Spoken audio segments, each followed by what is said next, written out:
বিয়ে একটা লাগবে, এই ঠান্ডায় বউ ছাড়া থাকিবে না, এই ঠান্ডায় বউ ছাড়া থাকবে না, ঠিক আছে?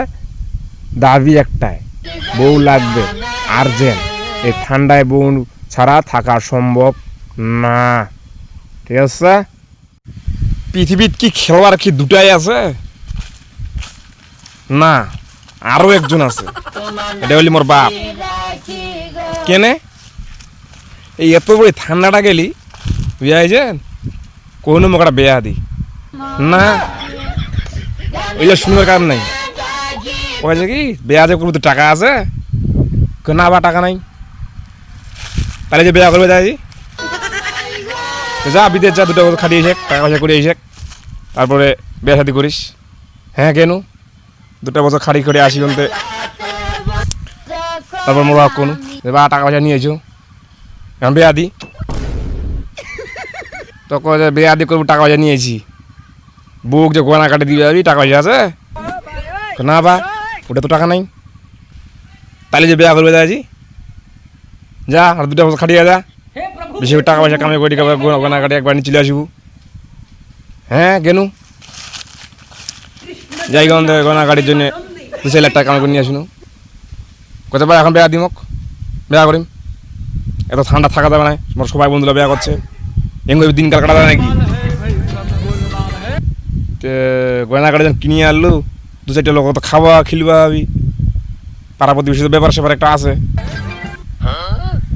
নাহলে মান সম্মান তোমার থাকছে না, তো টাকা পয়সাগুলো আছে, ওই তো চিন্তা ভাবনা করে দেখুন না, ওটা তো টাকা পয়সা নাই বা, তাহলে এখন কী হবি? যা আর 5টা বছর থাকিয়ে যা, 5টা বছর থাকিয়ে আসি, তারপরে একবার ধুমধাম করে বেয়া লাগাই দিম। হ্যাঁ গেনু কি আর করিম, বাট আমার বাপ মোর একবারে মাইন কাশি বা ফেলে দিছে, বেয়া তো করবি যাবি, বিষয়টা বুঝাইছেন না? গেনু যাইটাই মনে করেন যে 2-4টা বছর কষ্ট মষ্ট করি, সিস্টেম করি থাকিনু, থাকিটা কি তখন কি হল, মনে করেন যে 2-4-5 লাখ টাকা কামাই করে নিয়ে আসিনু, এখন কোনো যে বিয়া শাদি এখন দিবা,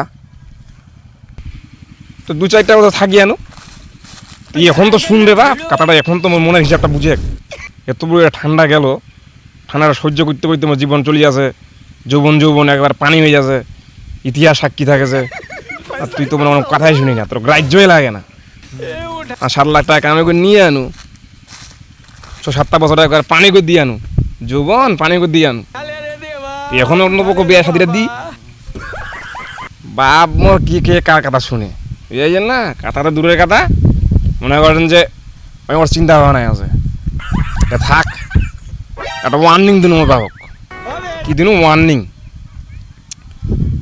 যে বাপ বেয়া দিলে দি, নাইলে কিন্তু আমি মনে কর যে ফরেন মাইয়া নিয়ে আসিম, একেবারে ইংলিশ। হ্যাঁ বাবার একটু হালকা লাগিছে, মনের ভিতরে একটু লাগিছে, বেটা যদি ফরেন মেয়ে নিয়ে আসে তাইলে তো সমস্যা, এই ইংলিশ তুমি জানো না, মূর্খ সূর্খ মানুষ, মানে বাপ যদি 100 হয়, তাতে মুই তো আগে 80 মনে মনে যদি 2 মন হয় না, 40 কেজি, মুই 80 কেজি হয়ে গেছি, মানে বুদ্ধিটা এমন খাটাইছি আর কি। তা ঠিক আছে, মোর বাবা কিন্তু ওয়ার্নিং দিয়ে দিন, ঠিক আছে বাপ বেয়াদান করবো, দিওয়াদান হবি, ঠিক আছে আমি বউটাও দেখেছু, কোনো টেনশন না, কোনো চাপ নেই না, ঠিক আছে? চাপ যখন নিবে না, ঠিক আছে, মুখ যখন সান্ত্বনা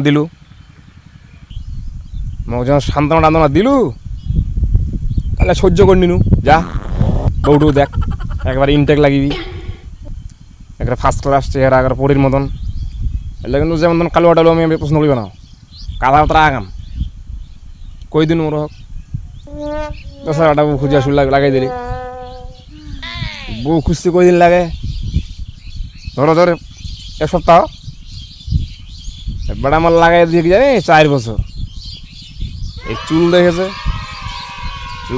তো মেয়ে পছন্দ হয় না, মেয়ে পছন্দ হচ্ছে দেবীর, আবার বংশ পছন্দ হয় না, বংশ পছন্দ হচ্ছে দেবীর, মেয়ের মা পছন্দ হয় না, বেহিনটা ঠিক থাকবে হবে না, হয় না আর কি, তো হয় না কাটাই দিলি আর কি, 4 বছর কাটাই দিলি, যৌবন পানি হয়ে গিয়েছে। এখন যৌবনের জ্বালা কিন্তু মিটাও, বিয়া তোমাকে করিবে করতে করতে 3টা ঠান্ডা গেল। ঠান্ডা লাগে পার করছো ভাই কেয়ামতের মতন। দুঃখের কথা কইবা হয় না, না কইলেও হয় না। কেয়ামতের মন যদি একটা ঠান্ডা পার করা যায়, লেগে সহ্য করা যায়? যায় না। সহ্য যখন করা যায় না, সহ্যের অন্তিম মুহূর্ত যখন চলে গেছে, তখন তো ভাই আর ভালো লাগে না।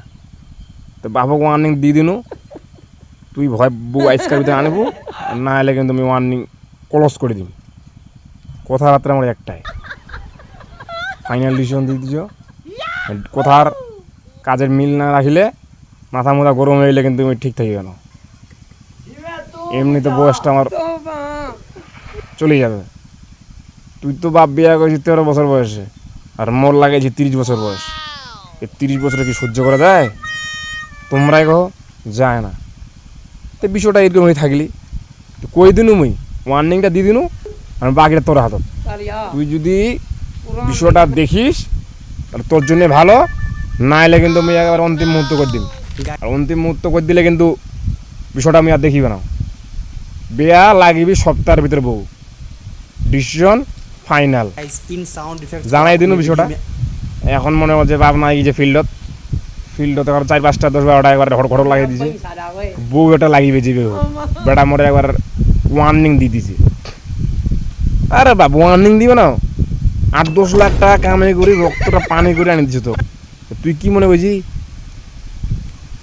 এই 2 বছর, এই 3 বছর, এই বেলে তুই বলে আত্মীয় স্বজন খিলাবো, এই বেলে বউয়ের গয়না হাড়ি লাগিবি, এই বেলে তোর মনে কর যে বেয়া শাদি লাগাইলে টাকা পয়সা লাগিবি, পামালটা দিনু। তুই এখন মোক সময় দিচ্ছি কেন? রক্ত তো মোর পানি গেল, তুই তো বিষয়টা দেখিবি নিস। ওইলার কোনো হিসাব কিতাব নাই। তুই তোর মতন আছি, উইলে থেকে তো হবে না বাপ। মোর তো একটা সিদ্ধান্ত আছে, মনে তো একটা মনের ব্যাপার আছে। মনটা জ্বলন জ্বালিতে দিনু মুই, এটা তোকে দেখিবে বুঝিবে ভাবি। তুই তোর মনের হিসাবটা বুঝেবি, তুই তোর ধান্দায় আছি, ওটা থেকে তো হবে না। মানুষের একটা মন মানসিকতা কখন চেঞ্জ হয়, বউটাও লাগিবি তো। তুই ধরিয়ে আছি বেয়া করছি তুই 13 বছর বয়সে, আর মোক বেয়া আছি 30 বছর পার হয়ে আছে, অর্ধেক বয়স চলে গেল। মোরও তো সোয়াল বল মানুষ করার ব্যাপার আছে একটা, মোরও তো মনের ভিতরে ফিলিংস আছে।